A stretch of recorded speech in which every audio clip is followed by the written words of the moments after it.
for the past since we've been in this prison. Like my best friend, I was close to him, and he's helped me out with the gang issue. None of this shit happened. None of the victim stuff happened until he left. But also when he left, all my write ups stopped.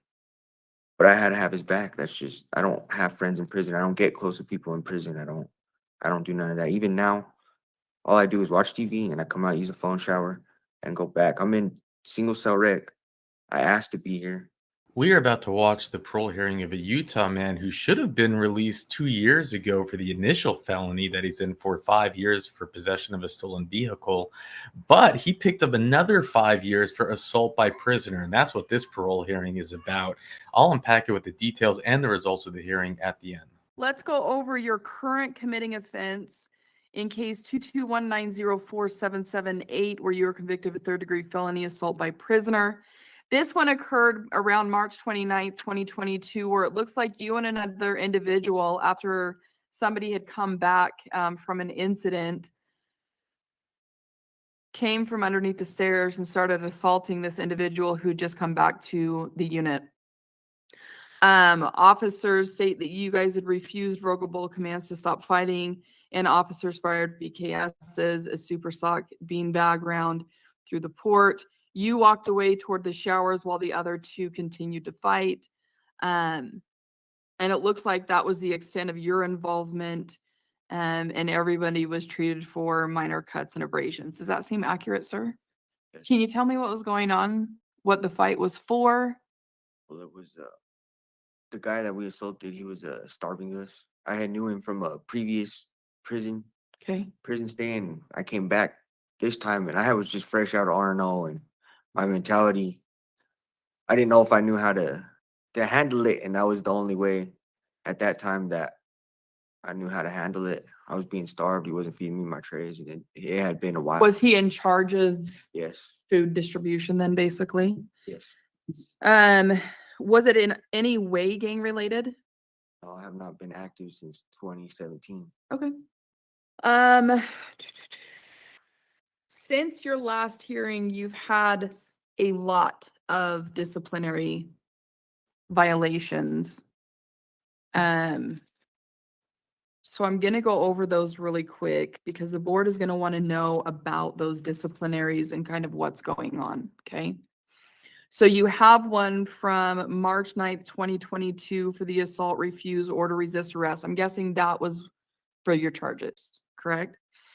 And then you had a July 7th, 22 threats horseplay. Do you remember that one? Yeah, Tell me about that.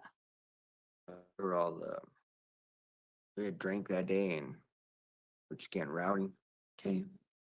Was it fighting or horseplaying? horseplay. And then you have one for August 3rd, 2022, where you have refuse, order, resist, arrest, movement. Do you remember that one? No, Okay. So on this one, it just states while performing assignments, duties on Antelope, he instructed 3 inmates to return to their assigned cells. They refused and one became belligerent. IMS was activated, less than lethal force was used.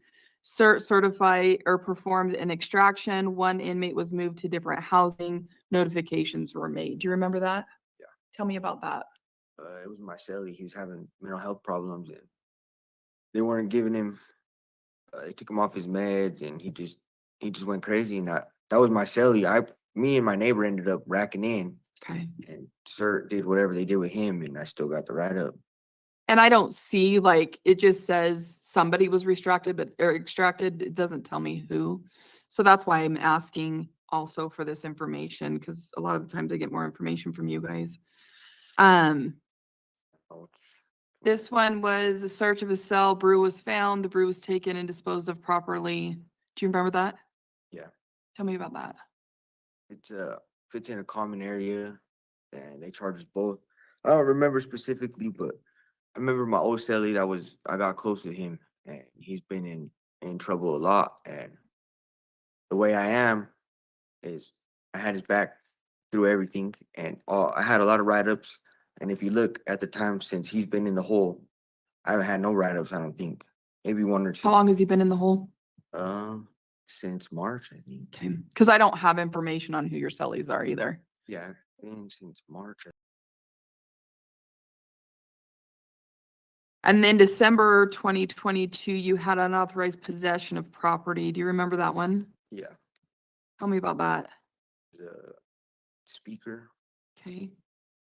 What were the loose pills that were found?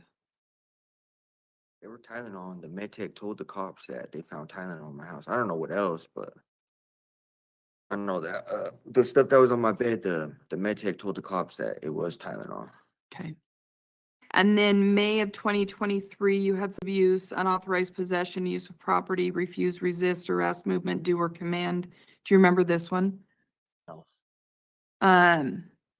While conducting a cell search, homemade alcohol was found, contraband was confiscated, documented properly disposed of, inmates will be charged. Proper notifications were made. Do you remember that at all? And then June of 2023, fighting assault, unauthorized possession, use of property. Do you remember that one? Yeah, Tell me about that. that's when I had somebody else's TV. I think I was fighting. I think it might have been my celly. And then June 2023 on the 26th, tampering with any lock security device. Do you remember this? Yeah, Tell me about that. they came and raided me for some reason, and they found a speaker, and it was like somebody had used it for cutting something in the past, and I had got it, and they had seen that, and they had charged me for the write-ups. One of us takes the charges, and we just take all the charges for the write-ups. Do you guys just alternate that then? Yeah. Like whoever's turn it is to take the write-ups? Kind of, okay. And then April 5th, you had fighting assault. Do you remember this? Yeah, Tell me about it. I was being stabbed. I was Okay. the victim. They had rolled me up for re-engaging instead of racking in right away. Do you know what the reasoning was for they stabbing you? So I'm a dropout. It was Oh, okay. active Serrano, and he wasn't supposed to live around me. Okay, so you have safeties on you from that, from him, from them. Okay. And then a couple days later, substance abuse. Yeah, that's the pen. It was I was hiding my tattoo ink in a black pen because they don't really ever find those. So there's just a bunch of ink in the black pen, and I don't know what he thought it was, but Okay. Have you been able to do any programming at all? I got those certificates from Interplay, plumbing, electrician. So you have access to tablets, Right now, no. but before you did? Mhm. Okay. How long have you not had access to tablets? Like maybe 2 months. Okay. So you've been able to do some stuff? Yeah, and I've been on there. I've done a lot. MRT, they said I have to have a date or contingent, or Oh, okay. I've reached out to Odyssey House, and they're supposed to be doing groups, but they said they were supposed to start like a month ago, start these groups, and they was gonna let me in on those to help with the hearing, but they haven't started it yet, I guess. Okay. Sir, if there's restitution owing in any of your cases, are you willing to pay that? Yes. I know there's clearly concerns about any type of retaliation as far as gang stuff goes in the prison, because it sounds like it's already starting or has happened. Is there any concerns about that if you are paroled? What got you out of the gang? Just wasn't it wasn't for me. How long were you in it? 4 years. Did you join here? Okay. Did you join in the community? After Odyssey House, where do you plan on going? Full of With, family. I got a wife and kid. okay. What do you feel like for you overall has changed so that you hopefully don't come back here? A lot. That in April, I got stabbed, and I was the victim. If you look at my history, the whole 10 years I've done in prison, not one time have I been the victim.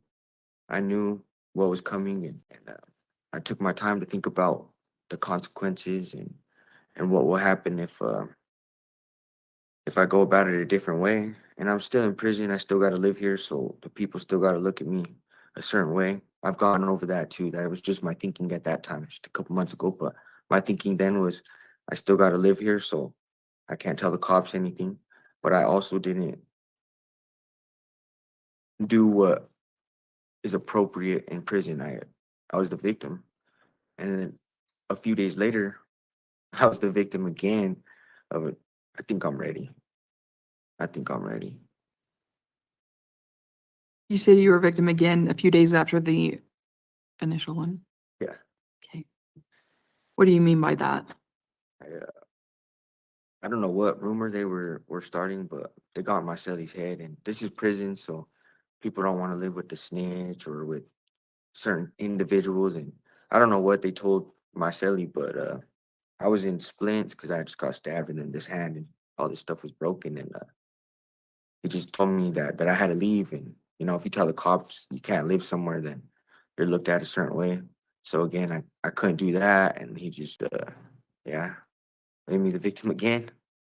Physically, or Yeah. is there anything else you'd like the board to know at this point or feel like the board needs to know?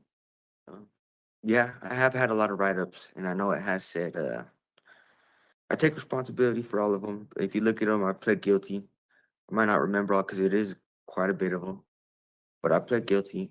I did the PI time. I did my time for them, and like I said, that would the dude who I lived with for the past since we've been in this prison, like my best friend. I was close to him, and he's helped me out with the gang issue. None of this shit happened. None of the victim stuff happened until he left. But also when he left, all my write-ups stopped. But I had to have his back. That's just I don't have friends in prison. I don't get close to people in prison. I don't do none of that. Even now, all I do is watch TV and I come out, use a phone shower, and go back. I'm in single cell rec. I asked to be here. There's really no programming that really that I can do, but I have reached out to get my shit together out there.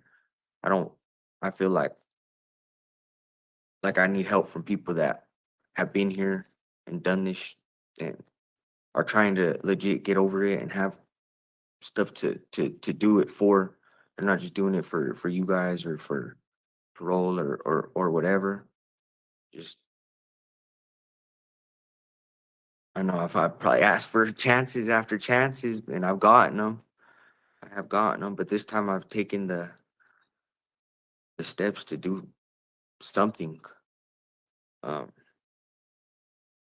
I just ask that you guys look at the whole picture and not just the write-ups.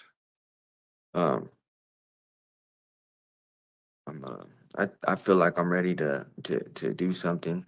Right now, I'm just wasting away pretty much on this single cell rec.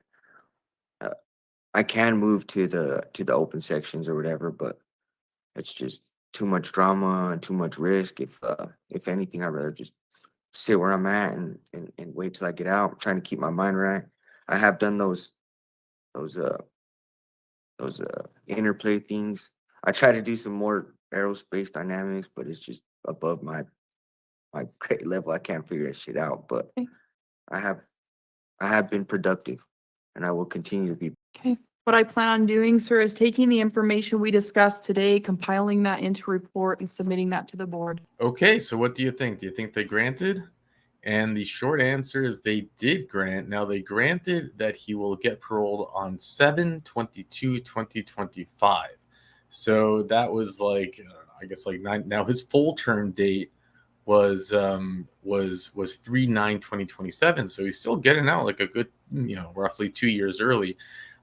I have to apologize about the quality of this recording. I know that it blocked in and out and it jumped around, and that's what sometimes happens when you're recording these streams. Sometimes you just don't get a good connection, and I do apologize for that. I tried to fix it as best I could. There's not much else that I can unpack here outside of the fact that he initially got locked up and received a 5-year sentence for receiving or transferring of a stolen vehicle. He also got 0 to 5 years for failure to stop at the command of a police officer, and 1 year or 0 to 1 years for possession or use of a controlled substance. But his EOS for that was 6/4/2022. The reason that he's still only locked up in prison is because of an assault by prisoner felony that he picked up while in prison. And we see this stuff just all the time in Utah. Utah seems to be the most dangerous prison that we cover. And we cover in Connecticut, we cover Iowa, we cover Illinois, we cover in Louisiana and Angola that has an infamous reputation, but it's we don't see anything like this in Angola. Now, is it a data thing? Is it possible that because Louisiana is so strict, Louisiana now you can't even get a parole hearing if you have one write-up within 3 years? It used to be 1 year. Before that, it was just like discretionary up to the parole board. Utah, forget about it. You can have write-ups, be all these things, and they're like, whatever. We'll parole you. And look, I don't understand how this stuff works. Some of you watching this might say, yeah, I mean, he's in there literally fighting for his life. Apparently, he left his gang. They're trying to kill him. It's they're actually, people are not feeding him. And I was told, what I've seen watching different, documentaries or watching other YouTubers like 23andMe, that supposedly the person feeding the inmates who's on that duty is not supposed to know who's in the other cell. And it's blocked off. So they're not supposed to know who's in the other cell so that you'll prevent someone from ruining their food, or even in this case, not feeding them at all. But like everything else in prison, I'm sure that they have rules that we're supposed to believe. And then there's the reality of prison, which is they know who's in the cell. And man, just don't get locked up. And here's a picture of him before he went to prison in 2015. You can't recognize him. Now, something else that's different in Utah than anywhere else are the face tattoos. And some of these face tattoos, I'm going to quote the comments that I've seen. This is not coming from me. Anyone who, please, this is not me. But, some of the funnier comments are like, wow, looks like the guy fell asleep at a frat party and everyone took turns drawing on his face. And there are comments like that. It's quite, I just don't get, what is that on the cheek? I think there's only one thing that comes to mind, but I'm not going to say it. And anyways, look, he seemed like a nice guy. He seemed like he wants to. He's married. He has a child. He said he's done. I felt some emotion there. I'm rooting for him. I hope we don't see him again. I got to tell you, these parole board members, they have the patience of a saint. But it is scary. The bottom line is the idea, he's not rehabilitated. He's going to go back. It's a cycle. It's just a cycle that you have. And I don't know why it is that Utah has this dangerous gang problem. I know nothing about this. For those who are educated on the subject, email me. Maybe I'll interview you if you are willing to do that, or put it in the comment section. And with that, and thank you, Sir Richard, for recording this hearing, because I did not record this. I was not able to. And with that, I'll let you go.